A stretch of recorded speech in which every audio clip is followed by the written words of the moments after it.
మన corporate approval కావాలి.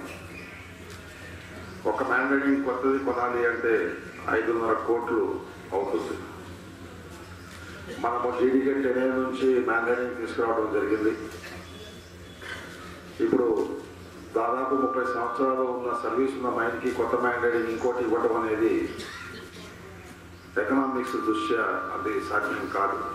కాబట్టి ఆర్కే మన జీడీకే 10 నుంచి మనం ఒక మ్యాండేటింగ్ తీసుకొని వచ్చాము. దానికి మొత్తం అంచనా వేయడం జరిగింది. దానికి ఏపీహెచ్ఎంఎల్ వాడు 3,20,00,000 దానికి కొటేషన్ చేయడం జరిగింది.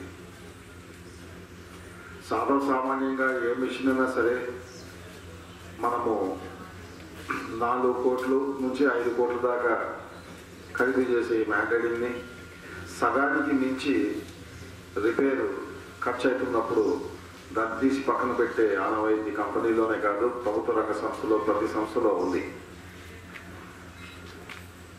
దానికి మళ్ళీ ఫైల్కి రావటం, వాళ్ళు వాపసు రావటము, మళ్ళీ దాన్ని చూసి తగ్గించేసి ఎట్లా చేద్దాము, కొన్ని పనులు మనమే చేసుకుందాము అని చెప్పేసి బేరీస్ వేసుకొని మళ్ళీ 2,20,00,000 మళ్ళీ ఫైల్ పంపించడం జరిగింది.